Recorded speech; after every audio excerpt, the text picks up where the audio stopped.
Muchas veces en nuestra vida hacemos acciones, tenemos comportamientos que no comprendemos muy bien. No comprendemos por qué actuamos así o por qué tomamos determinada decisión, que muchas veces además suele ir en nuestra contra, suele ser contra nosotros.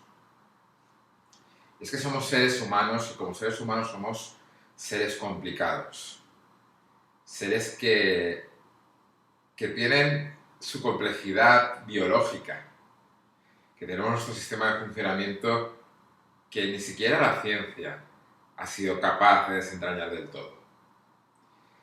Somos seres emocionales y ahí está la clave de todo. Comencemos desde el principio. Soy Javier Lacomba, soy coach y estoy aquí para presentarte la Academia Emocional.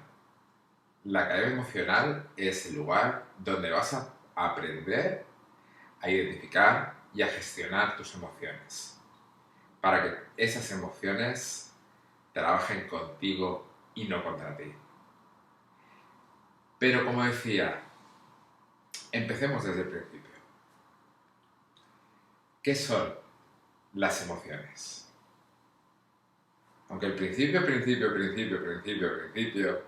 no habían emociones. Nuestro primer cerebro, el primer cerebro no ya humano, sino de un ser sintiente que caminase, aunque fuese arrastrándose sobre la tierra, fue el llamado cerebro reptiliano, que nació con los reptiles, con los dinosaurios. Es un primer cerebro que sus funciones son las básicas, igual que cuando descargamos una app que tiene las funciones básicas e imprescindibles para funcionar, para ser mínimamente viable, para la pura y dura supervivencia. Ese cerebro es el encargado de regular todas nuestras funciones vitales, la respiración, el bombeo de la sangre, y regular también las funciones de reproducción y de supervivencia. Digamos que los impulsos, los instintos. Cualquier cosa que nos permita lo que es la pura y dura supervivencia. Luego, con el tiempo, llegó el segundo cerebro. El segundo cerebro, que es el cerebro límbico, y aquí llega lo importante, el cerebro emocional. Que, ojo, realmente también tiene la misma función, pero de una manera más refinada.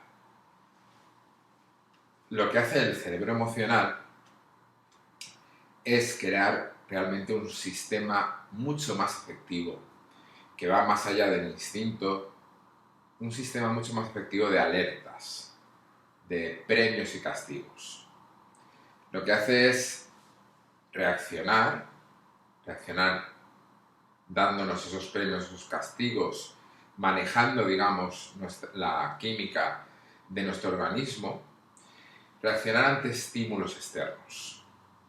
Ese estímulo externo, que la idea inicial es la de la supervivencia, de detectar amenazas, ese estímulo interno va a detectar la probable amenaza y va a desencadenar una reacción cerebral que a la vez tendrá una respuesta fisiológica.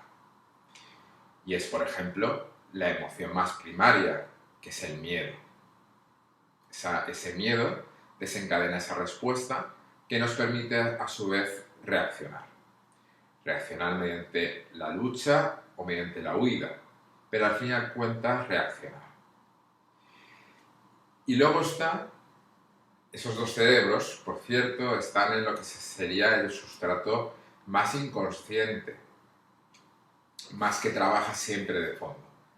Esos dos cerebros siempre están trabajando de fondo, siempre están ahí, siempre están buscando amenazas, o posibles amenazas, o lo que esos cerebros, ante la duda, catalogan como amenazas. Y esa es una de las grandes claves. Y luego está el tercer cerebro. El tercer cerebro es el neocórtex, el último que llegó, el que llegó realmente con nosotros, con los seres humanos, el gran salto. El neocórtex es el cerebro racional, aquel que hace una evaluación mucho más objetiva, detallada y exacta de los estímulos que nos vienen. El problema es que ese cerebro, pese a ser mucho más exacto, está normalmente, digamos, si no desactivado, dormido.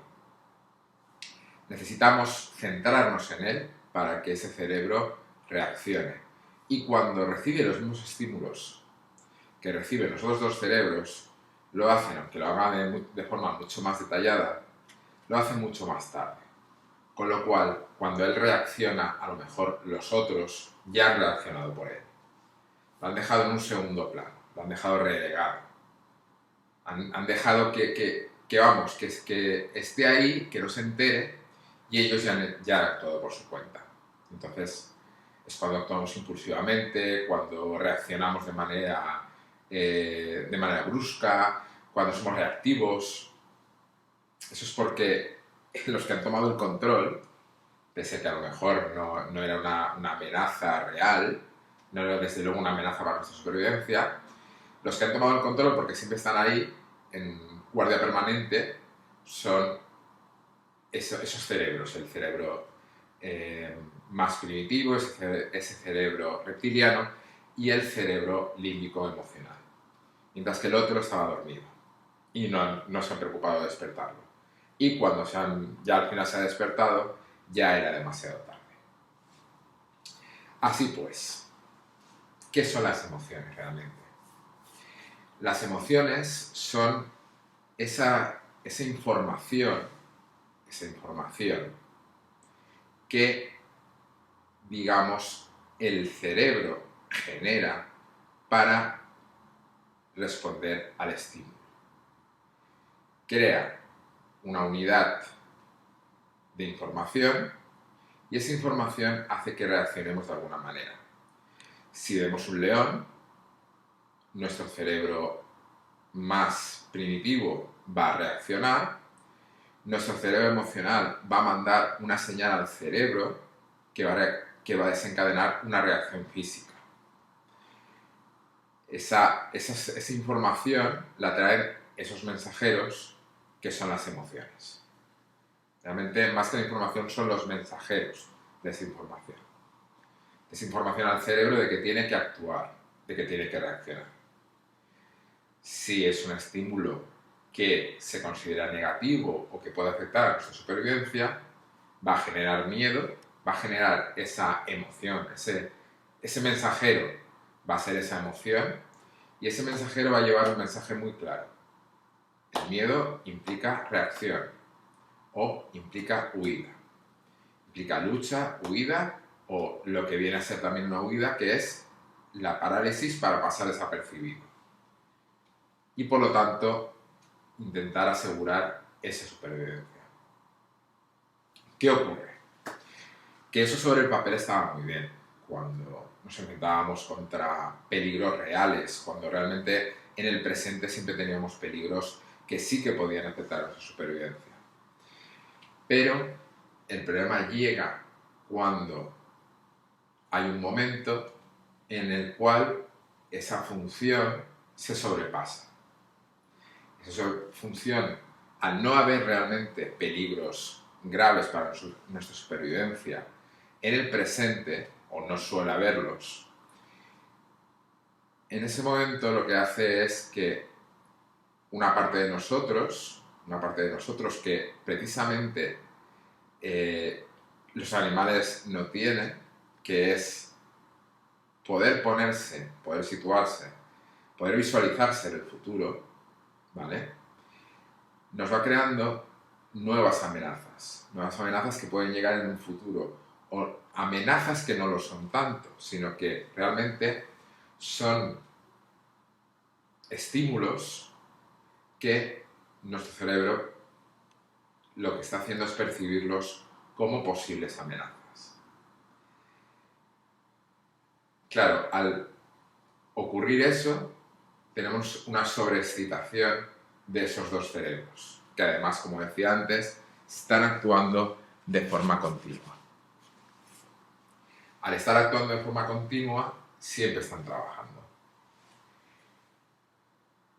Decía antes que esas emociones eran esos mensajeros.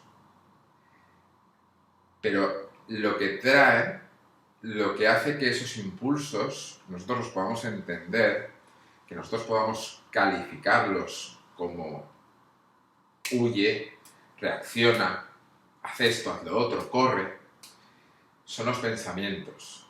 Las emociones están antes que los pensamientos cuando son primarias. Cuando hay un estímulo, cuando vemos una probable amenaza, sobre todo si es inminente, esa emoción aparecerá antes que el pensamiento y luego el pensamiento la traducirá a algo que podamos entender. A la vez que el cerebro va haciendo su trabajo, enviando impulsos para que nuestro cuerpo bombee más sangre, aumente la frecuencia respiratoria, empiece a generar hormonas que son a la vez neurotransmisores, como por ejemplo es el cortisol, como por ejemplo es la adrenalina. Todo eso va a actuar de manera simultánea y a la vez va a estar traducido por pensamientos. Luego, a la vez, cuando ya ha empezado a rodar esa bola, los pensamientos, a su vez, van a generar nuevas emociones. Y así en un bucle en el cual podemos entrar y a lo mejor nos va a costar mucho salir. Porque va a ser como esas cintas aislantes que una vez se pegan ya no sabes dónde empiezan y dónde acaban, sino que parecen continuas. Y al final no sabes qué fue antes, si el pensamiento, si la emoción, el pensamiento, porque ya todo se va retroalimentando. Una vez ya no nos podemos liberar del estímulo. Porque claro, si es un estímulo presente, todo ok, porque aparecerá el estímulo, nosotros reaccionaremos, bien sea luchando contra él, o bien sea huyendo, pasando desapercibidos, y luego el estímulo, al desaparecer, nosotros volveremos a la normalidad, que es lo que se pretende. Esa es la idea realmente.